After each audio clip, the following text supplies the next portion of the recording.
Guys, the patch notes for season 2 have been released with a little bit of information, guys. So I'm going to cover it here in this video. I think there's a lot of W's in here. Still some room for improvement, but I think we're headed in the right direction for Warzone 2.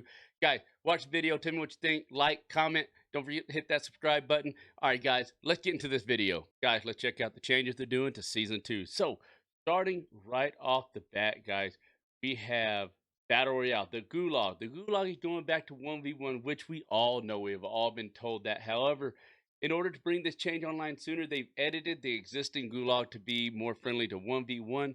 So, guys, be patient. Don't be complaining too much about the Gulag map and all that. They're revamping to have an actual legit 1v1 Gulag. But just right now, to get it to a 1v1 Gulag, they made this kind of edited version of the current one, made it a little sooner. Also, guys, they were adding money to the Gulag map, so you can collect money as you're running around the Gulag if you're good and you're sweaty and you don't want to hide and crouch and wait for the enemy.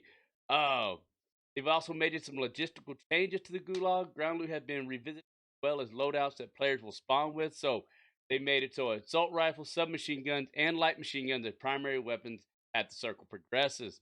Depending on what level of the circle you're in, the type of weapon you're going to have in the Gulag is the one that you respawn with.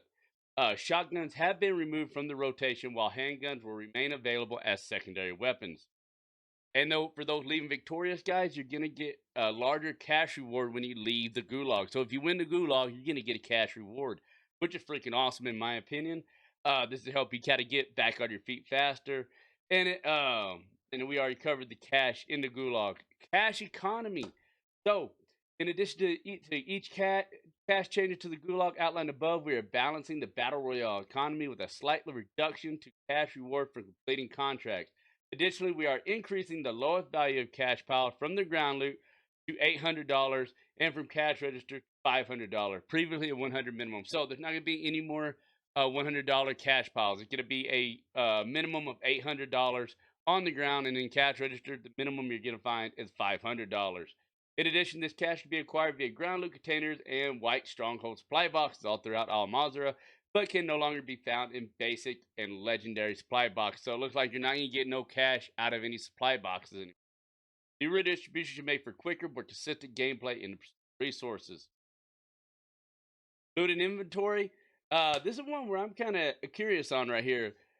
When they do it the backpack system. So the change is intended to improve the pacing of gameplay by minimizing time spent navigating the UI and getting players back in the action faster. So, guys, we already talked about the loot system changing. No more boxes where you have to go through and navigate the UI, get a pop out on the floor. However, they're doing away with the medium and large backpacks.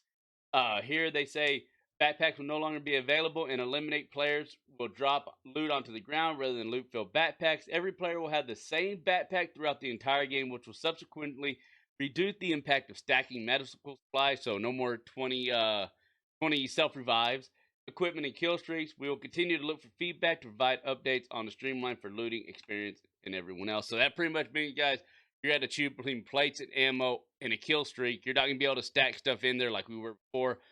On the backpack side, I don't know, man. I kind of liked having a lot of plates and a lot of ammo. This is gonna make things a little different there, in my opinion. All right, so loadouts, guys. Loadouts, big thing here on the loadouts. So here they're saying loadouts in season 2. They're gonna introduce customizable perks, but some of the perks are gonna be stowed away that you can customize with. They might reintroduce those later to make sure everything is balanced. So you will be able to customize your perks in your loadout system. However, some of the perks in the game are not going to be available for that. So you pick and choose widely, make your loadout perks. Freaking awesome. Finally, we get to customize our own loadouts. And then primary weapons continue to be available at the buy station, and now at an even more affordable price. They're already $2,500, so I don't know how much they're going to cost now. Maybe $1,000. I don't know. But they're going to be a more affordable price, so you get your loadout guns quicker. They are also remain happy with the introduction of loadout drop markers, though we have taken a careful look at the price point. So apparently they adjusted the price point. So I know quads are like $32,000, so they dropped the price a little bit to per game per solos, duo, trios, and quads. So they adjusted that a little bit better, so you can get your loadout factor if you want to actually buy your loadout. Also, they're going to leave loadout markers in every supply box, so there's not going to be like one loadout marker in that supply box. So if you go to a supply box that's already been opened and somebody bought that marker and you don't have it no more, now they're gonna give now there's always gonna be one there for you to buy. Also, they're adding the old school loadout drop. So you're gonna have a loadout drop in first circle and fifth circle now. So that could be awesome. We got it back to Warzone 1, which a lot of people are wanting. So we'll see how it goes. Also, something people have been wanting is starting off with 3 plates. So they just stated here that they will start off with 3 plates right here. We're continuously evaluating the pace of combat engagement and dedicated a major decided to make a change. All players will start now with 3 plate vests. So you won't find a satchel on the ground no more. You're gonna start out with the 3 plates, regardless. No more satchels. And then, like I said, in your small backpack, you're gonna have to decide plates of armor or plates or ammo. You know what I mean? Uh, they're still looking for continue looking at data about optimizing downtime and improving the ability to recover from a prior engagement. Movements. I don't think they added plating while sprinting. However, if you are plating and trying to go through a door, you can now bust through the door just like you could if you were sprinting.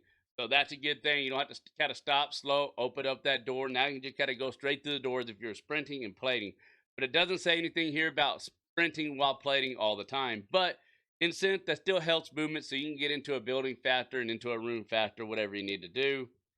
And then buy stations right here. In order to make buy stations and their goods easier access, we revamped our approach. Spawn locations have been added and adjusted. Spawns will be static across the map, meaning they're going to stay right there where they're at. They're not going to be constantly changing. Um, uh, and the loadout market will have unlimited stock. We covered that already, as well as continue to monitor the global balance of our economy and availability of resources as we move forward. So that's one thing I like about, man. They're going to freaking have the buy stations a little bit more spread out. You're not going to have 2 buy stations within 50 meters of each other, or all the buy stations on one side of the map and none on the other. I hated how they had the buy station before, so I think that's a big W on that. Then Stronghold provide an opportunity, provide an alternative gameplay experience with high payout for those willing to tackle the objective, and for others interested in robbing the players of their rewards. We are committed to providing a balanced engagement for players who choose to enter the strongholds. Season 2 will bring changes to rewards players receive from the stronghold and black site completions, as well as additional adjustment AI combat and damage. So, guys, that is for Warzone. That is the update that are being coming out in Season 2. This is straight from the patch notes on Call of Duty. So, guys, tell me what you think in the comments. Are these W's? I think there's a lot of wins in here. I think there's still a lot of room for improvement, but I think we're headed in the right direction. So, guys, tell me what you think. Leave a comment down below. Please don't forget to like and subscribe, guys, and I'll try to continue bringing this information to y'all. So, as always, guys, don't let the demons win. I love y'all, and I'll catch y'all next time.